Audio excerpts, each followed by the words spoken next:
कहता है जोकर सारा ज़माना, आधी हकीकत आधा फसाना। चश्मा उतारो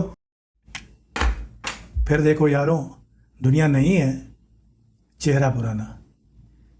तो ये मेरा संक्षिप्त और ब्रीफ में इंट्रोडक्शन है। आप सोच रहे होंगे कि ये कैसा इंट्रोडक्शन है, एक फिल्मी गाने को लेके मैं इंट्रोड्यूस कर रहा हूँ अपने को। तो चलिए थोड़ा डिटेल्ड में इंट्रोड्यूस करते हैं अपने आप को और बताते हैं कि किस तरह से हम आपके लिए मीनिंगफुल हो पाएंगे। मैंने आईआईटी कानपुर से ग्रेजुएशन किया और शायद पहला आईटीएन था जिसने देश में आईआईटी जेईई कोचिंग शुरू करी थी। 11 साल कानपुर में पढ़ाया और एडसा नाम से कोचिंग बहुत फेमस थी। क्योंकि मैं पहला आईआईटीएन था जिसने देश में कोचिंग शुरू करी थी, तो एक इंटरेस्टिंग बात हुई। जो स्टूडेंट्स मेरे पास आए शुरुआत में, आई वॉज़ वेरी यंग, 21-22 साल का था, तो वो मुझको देख के भाग गए। उन्होंने कहा कि ये कैसे पढ़ाएंगे मुझे। और अल्टीमेटली जो स्टूडेंट्स फाइनली मेरे पास आए वो स्टूडेंट्स थे जिनको सबने रिजेक्ट कर दिया था। और यहाँ से शुरुआत हुई मेरी ज़िंदगी के पैशन की। ये स्टूडेंट्स ऑर्डिनरी कहला रहे थे। अच्छे स्टूडेंट्स तो यूनिवर्सिटी टीचर्स के पास गए जो उस समय पढ़ाते थे। मैंने बहुत छोटे बैचेस में पढ़ाना शुरू किया। एक बच्चे से शुरू किया था। पहले साल 11 स्टूडेंट थे और उनमें से 9 लोग सेलेक्ट हो गए। ये सिलसिला अगले कुछ सालों भी चलता रहा और 3-4 साल में मैं काफ़ी फेमस हो गया। कानपुर ही नहीं, पूरे यूपी, बिहार एसेट्रा में बहुत दूर दूर से स्टूडेंट आने लगे और 3-4 साल बाद हज़ारों एप्लीकेंट्स मेरी क्लासेस में अप्लाई करने लगे। लेकिन मैं 10 बच्चों के बैच में पढ़ाता था, 5 बैचेस इन अ डे, 100 बच्चे मैक्सिमम। और इसको मैं ब्रेक नहीं करना चाहता था।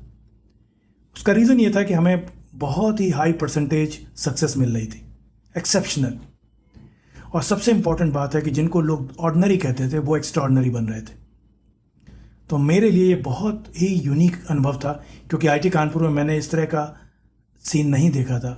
ज़्यादातर सब स्टूडेंट्स मेरिटोरियस समय मिलते थे, लेकिन यहाँ ऑर्डिनरी से एक्स्ट्राऑर्डिनरी बनते देख रहा था मैं। मेरे कुछ नोटेबल स्टूडेंट्स, सारे के नाम तो मैं इस छोटे से वीडियो में नहीं ले पाऊँगा, तो जो ये वीडियो सुन रहे हैं और मेरे स्टूडेंट्स हैं, रह चुके हैं, वो कमेंट बॉक्स में ज़रूर मेंशन करें, हम उनसे कनेक्ट होना चाहेंगे। लेकिन फ़िलहाल कुछ नाम जो याद आ रहे हैं: एंडी मुखर्जी, ब्लूमबर्ग के कॉलमनिस्ट; इरीना सिंह, मास्टरकार्ड की director; Shailendra Singh, peak XP ventures के साउथ ईस्ट एशिया के एमडी; अनुज श्रीवास्तव, लिव स्पेस के सीईओ; अमित गुप्ता, इनमोबी और यूलू बाइक्स फेम के; आरिश अली, अरुण मुंजे वगैरह वगैरह। जो लोग एडसा से किसी भी तरह से जुड़े रहे या उन्हें याद है ये नाम, वो भी कमेंट बॉक्स में ज़रूर लिखें। और स्पेशली मैं अपने पुराने स्टूडेंट से कनेक्ट होना चाहूँगा इस माध्यम से, तो कनेक्ट होइए, कमेंट करिए। तो जो मेरा ऑब्जर्वेशन और जो मेरा इंस्पिरेशन था, जो मैंने देखा सामने होते, वो ये था कि ऑर्डिनरी से एक्स्ट्राऑर्डिनरी बनते मैंने देखा स्टूडेंट्स को, जिनको सब लोग एवरेज, बिलो एवरेज मानते थे, वो आईआईटीएंस बनने शुरू हुए। तो मुझे ये रियलाइज़ हुआ कि हमारे स्टूडेंट्स में एक्स्ट्राऑर्डिनरी क्षमता है। उनको राइट मेंटरिंग चाहिए, राइट गाइडेंस चाहिए, जो एक तरह से मैं दे पा रहा था। मैंने ये भी पाया कि जो हमारा प्रेजेंट एजुकेशन सिस्टम है, वो टॉप के 4-5% जो उनके स्कूल एग्ज़ाम्स या बोर्ड एग्ज़ाम में लोग आते हैं, उन पर फोकस करने लगता है। बाकी 95% स्टूडेंट्स ये सोचते हैं कि वो कुछ कर ही नहीं सकते, जबकि मैं ऐसा नहीं देख रहा था। मैं देख रहा था कि जिनको मैं ऑर्डिनरी मानता था वो खुद ही सेलेक्ट हो रहे थे वेरियस आईआईटीज़ में। और मैं भी फंस चुका था, क्योंकि मैं एक लिमिट के आगे स्टूडेंट ले नहीं पा रहा था। हज़ारों स्टूडेंट की भीड़ और मैं 100 बच्चे ले पा रहा था 10 बच्चों के बैच में पढ़ाने की वजह से। मुझे ऐसा लगा कि कुछ करना चाहिए। सिस्टम को बदलने के लिए। तो कैसे उस तरह की मेंटरिंग की जाए, कैसे उस तरह की पढ़ाई की जाए जिसमें ऑर्डिनरी एक्स्ट्राऑर्डिनरी बन पाए। और तब मुझे ऐसा रियलाइज़ हुआ कि जो मेरा ओरिजिनल लव था आईटी कानपुर में, और वो आर्टिफिशियल इंटेलिजेंस का इस्तेमाल करना, एआई जो अब काफ़ी पॉपुलर हो चुका है, उसका एजुकेशन में इस्तेमाल करना जिससे कि हम राइट मेंटरिंग कर पाएँ। आप सोच रहे होंगे कि राइट मेंटरिंग का मतलब क्या है, मैं क्या कहना चाह रहा हूँ। तो जब भी मैं किसी स्टूडेंट से मिलता हूँ, पुराने जो पढ़ाए हुए स्टूडेंट्स हैं मेरे, तो कुछ बातें बहुत उभर के आती हैं। पहली बात तो वे कहते हैं कि सर, आप 10 बच्चों के बैच में जब पढ़ाते थे तो हमको बहुत पर्सनल अटेंशन मिलता था, हमें फीडबैक, हमें कहाँ गलती हो रही है, Newton first law, second law, third law, मैं फिजिक्स पढ़ाता था बाय द वे। तो वो कहते थे कि इस तरह की पूरी चीज़ में बहुत अच्छा लगता था, आप कई बार जोक्स क्रैक करते थे, ह्यूमर था क्लास में, और बड़ा पर्सनल टच था।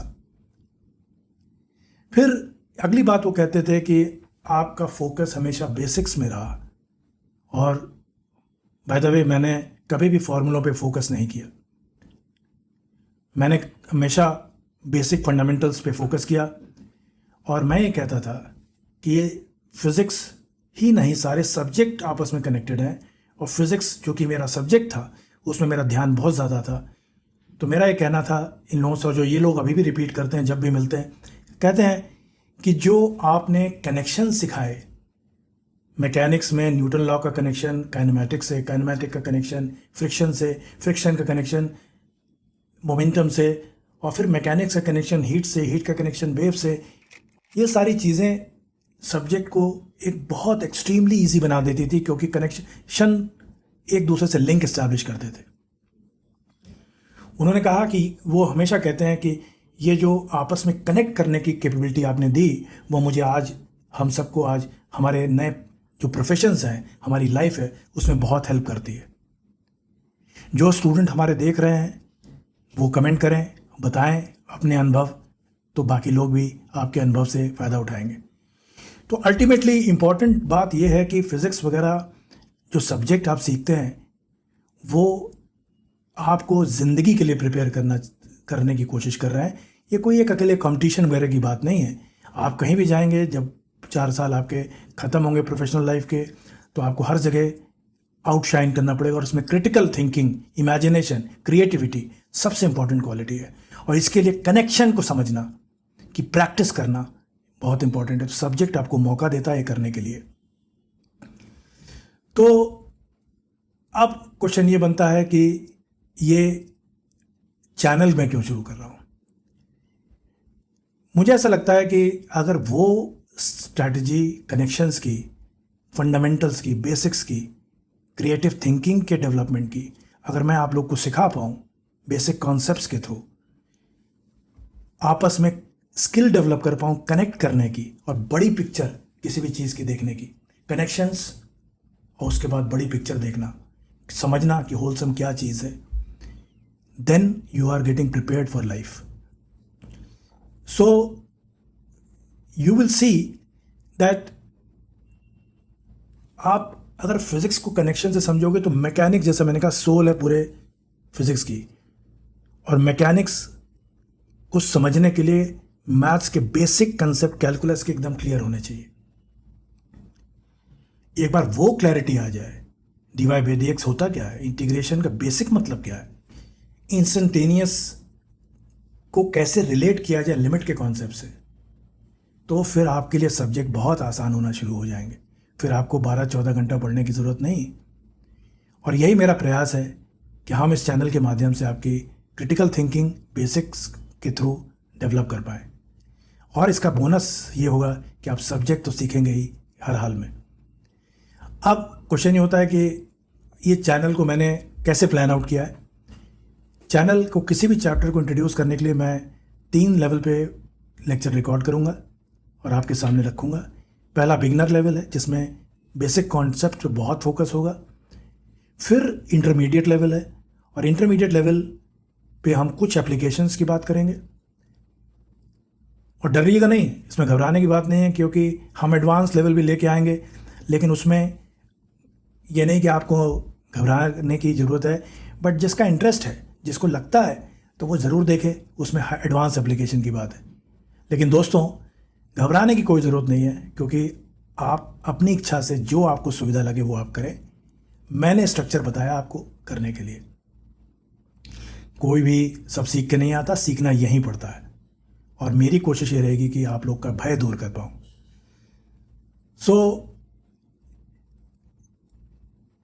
कैसे चैनल को हम ऑर्गेनाइज करेंगे? जो डिस्क्रिप्शन बॉक्स है उसमें जितना रेलेवेंट मटेरियल है उस लेक्चर का, वो सब प्रेजेंट होगा।